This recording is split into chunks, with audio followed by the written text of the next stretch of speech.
Nearly 2,600 years ago, in a small kingdom nestled at the foothills of the Himalayas, a boy was born who would change the course of human history. Siddhartha Gautama, the man we know today as the Buddha, didn't just live a life. He illuminated a path toward understanding, compassion, and freedom from suffering. But his beginnings did not hint at the revolutionary journey ahead. Siddhartha was born into royalty, the son of King Siddhartha and Queen Maya of the Shakya clan in what is now modern-day Nepal. His birth is said to have been marked by miraculous signs.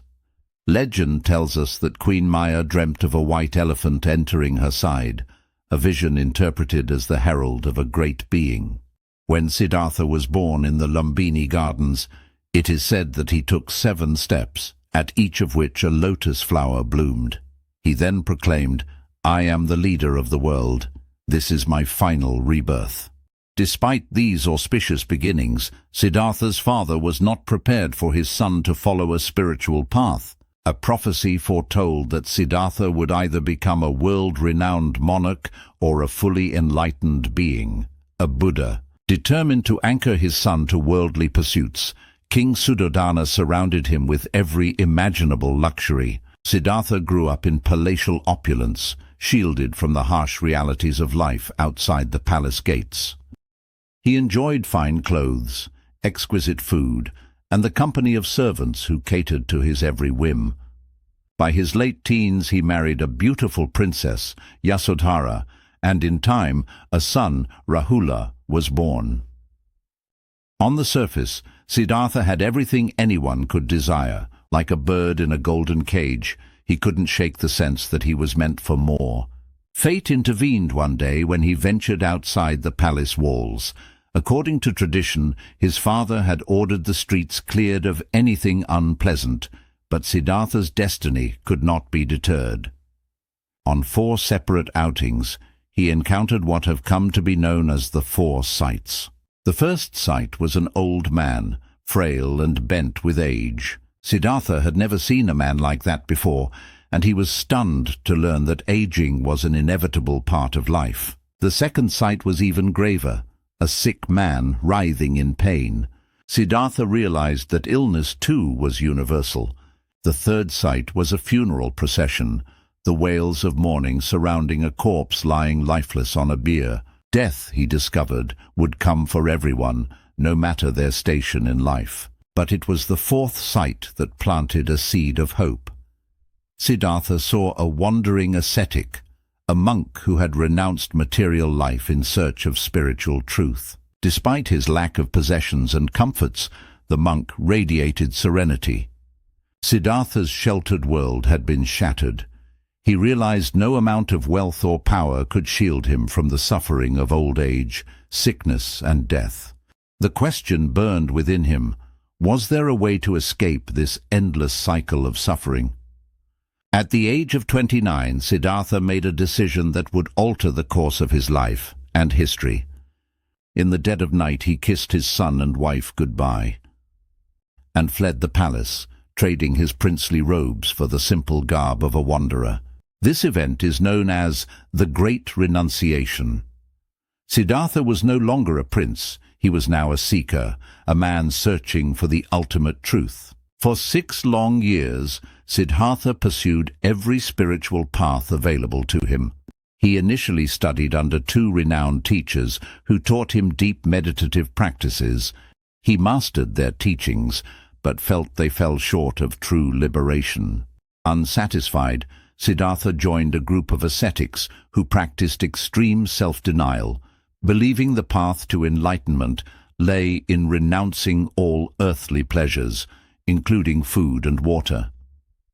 For years, he subjected his body to harsh trials, nearly starving himself to death. Despite his discipline, Siddhartha realized this path too was flawed. He was near death, weakened to the point that he could barely move, when a village girl named Sujata offered him a bowl of rice milk. In accepting this simple meal, he realized an important truth. Neither indulgence in luxury nor extreme asceticism could lead to enlightenment. The path forward, he understood, lay in balance, a middle way. Rejuvenated, Siddhartha walked to a location near the river Niranjana, where he sat beneath a Bodhi tree. He vowed that he would not rise until he had discovered the truth that would free all beings from suffering. Extreme asceticism could lead to enlightenment. The path forward, he understood, lay in balance, a middle way. For 49 days, he meditated, battling the temptations and distractions conjured by Mara, the personification of worldly desires and fears. Mara sent alluring visions, summoned terrifying armies. At that moment, he attained enlightenment. He had become the Buddha, the awakened one. What had he realized beneath that tree? The Buddha understood the nature of suffering and the path to transcend it. This understanding became the core of his teachings, the Four Noble Truths and the Eightfold Path. These truths revealed that suffering arises from attachment and desire, and that liberation is possible through ethical living, mental discipline, and wisdom. Despite achieving ultimate peace, the Buddha did not retreat into solitude. He knew his insight was too transformative to keep to himself. He spent the next 45 years walking the length and breadth of India, teaching all who would listen, rich and poor, kings and farmers, men and women. His teachings weren't bound by caste or creed. They were universal. The Buddha created the Sangha, a community of monks and followers devoted to practicing and spreading his teachings. One of his most famous moments came during his first sermon in the deer park at Sarnath, where he explained the Four Noble Truths and set the wheel of Dharma in motion.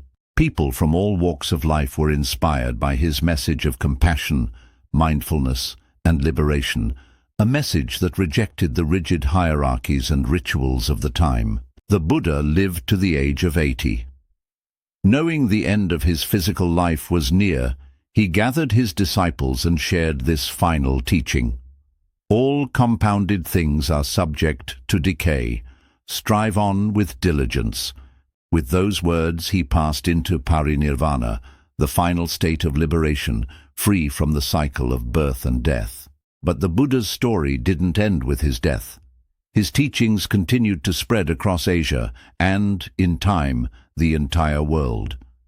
Today, millions of people find solace and clarity in the wisdom of the Buddha.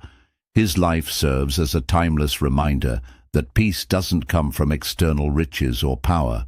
It comes from understanding, compassion, and staying present in the moment.